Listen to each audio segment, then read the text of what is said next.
Sveiki, mani mīļie klausītāji un skatītāji! Šodien ir 31. decembris, un mēs šodien pulkstens tātad 24:00 vai pusnaktī tātad, atvedīsimies no šī 2020. gada, un tātad iesim 2021. Šis gads citam ir bijis labs, citam netik labs, citam ļoti labs, bet šis gads ir ieviesis mums ļoti daudz pārmaiņu, un es pat teiktu, ka cilvēcei mazliet nepieciešams bija apstāties un ieklausīties, saprast sevi, saprast, kādi cilvēki mums ir līdzās, tātad ar kādiem cilvēkiem mēs tiekamies, ar kādiem strādājam kopā, ko mēs darām, kā mēs strādājam, kāds darbs tas ir, vai mēs mīlam savu darbu. Arī man šis bija ļoti liels, es pat teiktu, pārmaiņu gads, jo es sāku vairāk domāt par sevi, par to, kas man patīk, par to, ko es labprāt darītu, un ar ko kopā es labprāt daudz ko darītu. Un tas ir arī tas, ko es, teiksim, novēlu jums uzsākot jauno gadu. Saprast patiešām tās savas vērtības, tos savus cilvēkus, tās savas vēlmes, tās savas darbības, ar tiešām cilvēkiem, vietām, laiku, visu, patiešām tur, kur mēs vēlamies būt, tur, kur mēs vēlamies nonākt, ar ko vēlamies nonākt. Un mīlestību, protams, novēlēšu jums visiem. Bez tās mēs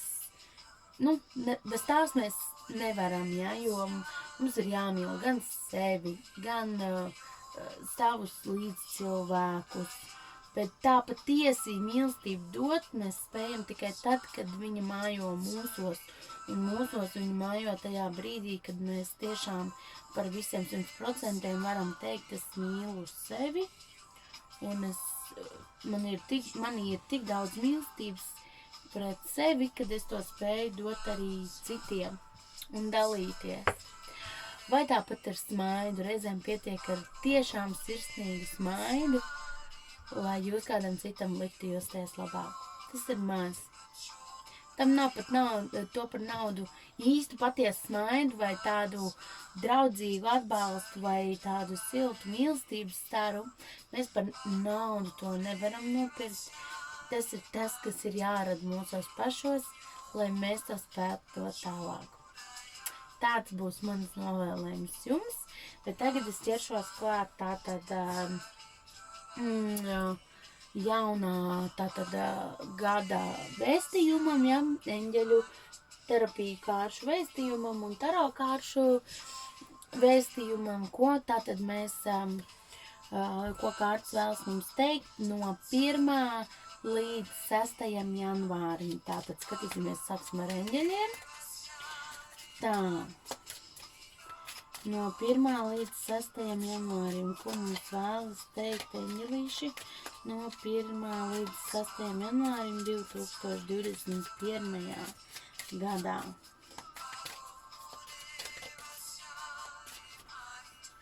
Skatīsimies.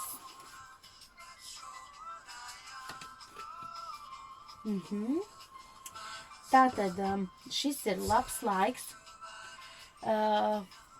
Un šajā laikā vēl joprojām ļoti aktīvi būs eņģeļi, Tātad gaismas cilvēki, kas dod gaismu. Es arī sevi varu nosaukt par cilvēku, kas nes gaismu tālāk ar saviem šiem te vēstījumiem.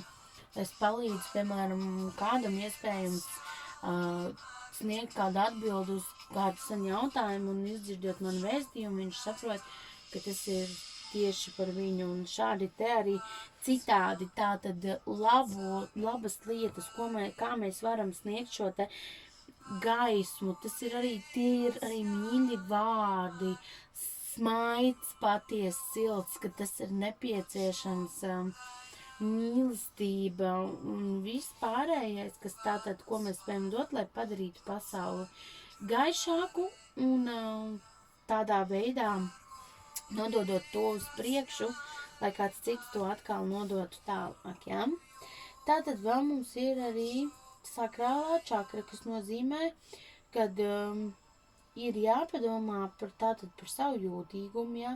Un lai mēs viņu tātad ar visādām ķimikālijām un ēdienu arī un tādām nevēlamām enerģijām cilvēkiem nepiesārņojam. Tātad ir jāpadomā par to, kas mums tiešām sagādā labu sajūtu, gan attiecībās ir šis piesārņojums reizēm, gan rodas, gan draudzīgās attiecībās, gan partnerattiecībās, dažādās situācijās, citreiz arī darbā. Tātad padomājam un saglabājam to savu, šis ļoti aktuāls, viņš būs ļoti jūtīgiem cilvēkiem, kam tās sajūtas ir ļoti spilgtas un var rasties tāda nepatīkama sajūta.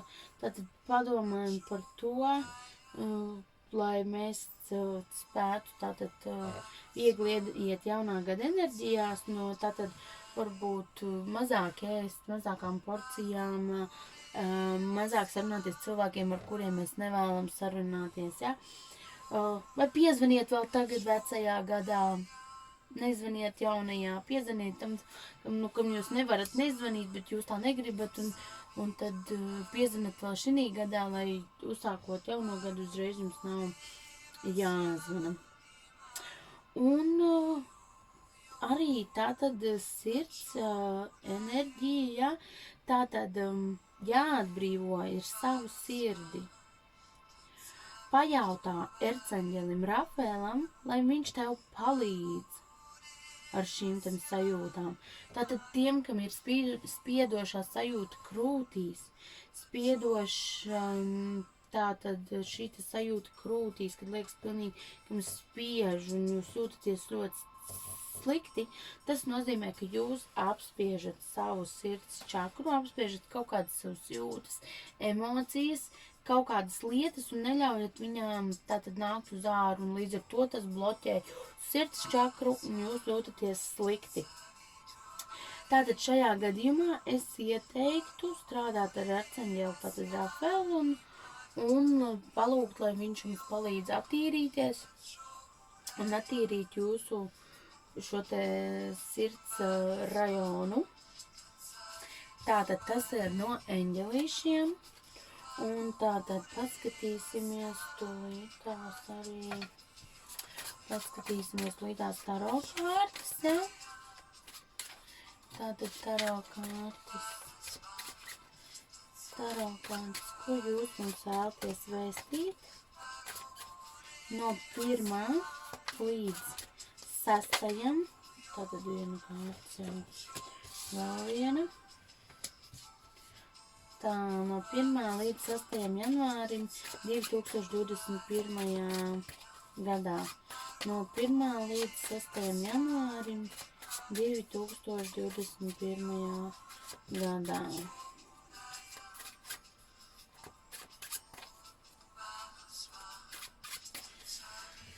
Tā, paskatīsimies, kas mums te vēl ir.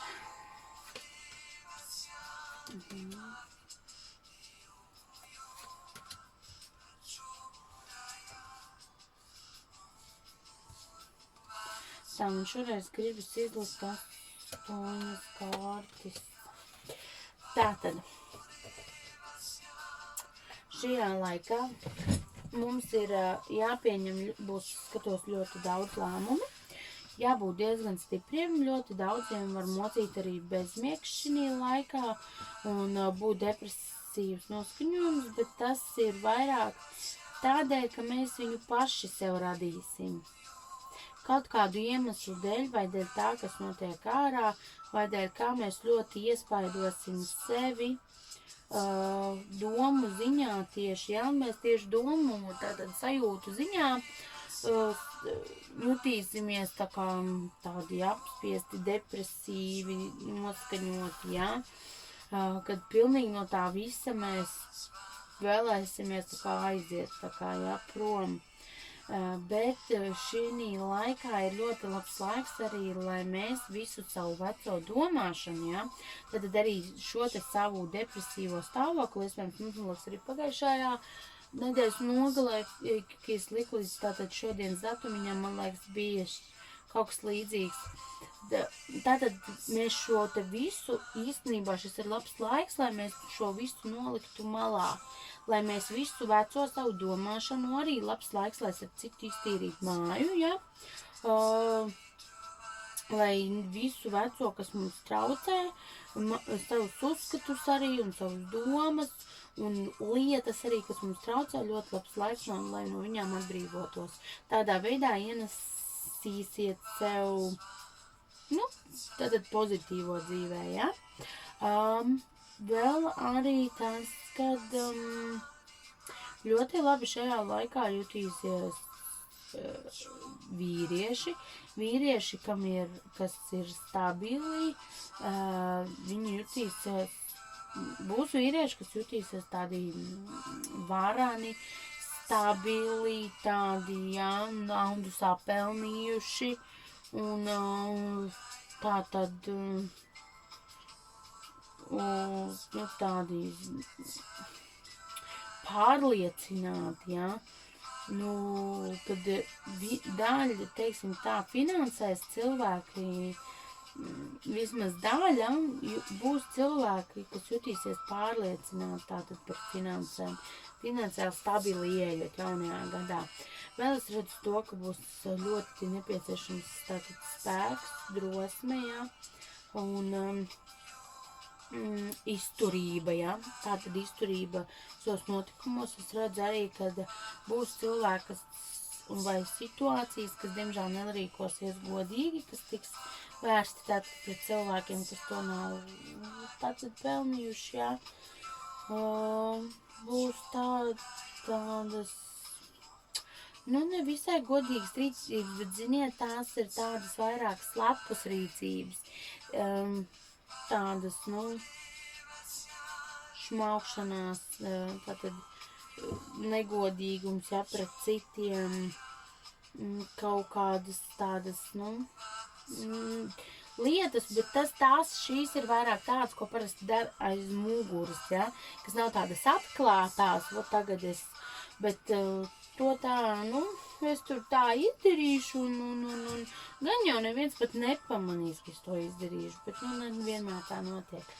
Vēl ļoti svarīgi šajā laikā notiks ļoti daudz transformācijas, tas nozīmē arī, kad iespējams ir, kad cilvēki saskarsies šajā laikā arī ar zaudējumiem, tās var būt gan attiecības, vai arī ļoti, bet, teiksim tā, attiecībās ir ļoti bieži nepieciešams arī pārmaiņas, un viņām ir tā kā jānomirst un jāpiedzimst no jauna. Tā arī ir transformācija, kad attiecības ir nonākušas zemākajā punktā, bet jūs tomēr saprotat, bet tas ir apusējs lēmums, kad cilvēki tomēr nolemj cīnīties par to, ko viņi ir līdz šim sasnieguši un kas ir viņu starpā. Mēs tomēr esam gatavi ar jaunu gadu, ar jaunu deksmi, ķeramies klāt un daram, kamēr mēs vēl varam. Jo ļoti bieži cilvēki attopās tajā mirklī, kad attiecības ir jau, var teikt, izirušas, un tad ir tā, ka ļoti bieži jau vairs otrs neko negrib mainīt, un atkal tas otrs grib, un beigās tas izbeidzās ar salauztām sirdīm. Bet tāpēc šis ir tāds labs laiks, lai reanimētu savas jau attiecības tās, kurām tas ir nepieciešams. Tātad, vēl arī šis ir tāds laiks, kas tāpat arī darba attiecībās tas var būt, kad, ja jūs, kad ir kaut kādas pārmaiņas priekšā transformācijas, jā, tā tad varbūt tās ir kaut kādas darba attiecības, ka likās, nu viss cieši prom, bet tomēr jūs pēc sanākat saprotat, nē, ziniet, tas ir tas, kas man patīk darīt, un es to darīšu arī turpmāk, un jūs tā kā reanimējat šīs te attiecības, bet jāsaskarās būs arī ar zaudējumiem, jā, šī laikā, bet tie var būt ne tikai, kad jūs zaudējat kādu cilvēku savu līdzās, bet arī savādāk. Tie var būt arī jebkāda veida. Tas nav noteikts tikai par vienu kaut ko. Un arī, nu, tāds tā kā būs iestājies tāds pēc jaunā gada, kā vieglāk pateikt, tāds nevis noskumuši, var teikt arī noskumuši, bet, ziniet, tāds mazliet tāds nogurums un tāds emocionālais nogurums. Vairāk tieši emocijās noguruši no visa tā, kas notiek, jo arī tomēr, mums ir tie ierobežojumi tagad ļoti apspiedoši, un tad arī uzsākot tas jaunais gads, jā, bet ko es ieteiktu par spīti visam saņemties, jo mēs to darīsim paši priekš sevis, ja mēs būsim sērīgi noskumuši, mēs arī sevi uz to ieprogrammēsim, bet lai kā arī būtu, vienmēr mēģinam domāt un saskatīt par to, ka lai arī kas notiek, lai kā arī būtu, ka tas viss ir uz labu, un citreiz pat mums neatstāja izvēles iespējas, un mēģināsim, teiksim, šīm tā emocijām tik tā viegli cauri, viņas būs mazliet skumīgas, bet mēģināsim to tā pēc iespējas vieglāk. Nu, tas būs no manis taro kārtīs, jā, tā tad viss mūsu rokās un domās, lai kā arī reizēm mums liekas, kad viss ir sliktāk, varbūt nekā pat tas ir, vai vienkārši tiešām viss ir slikti. Mēģinam atrast arī kaut ko tajā, vai nu tajā situācijā, vai kaut kur citur, kaut ko, kas mums dod to siltumu un to cerības staru, ka viss būs kārtībā. Labi, man mīļie, paldies jums! Laimīgu jauno 2021. gadu! Un tiksimies jau tagad atkal janvārī, jaunos izlikumos. Lai jums mierīga šī gada pavadīšana un jautra sagaidīšana.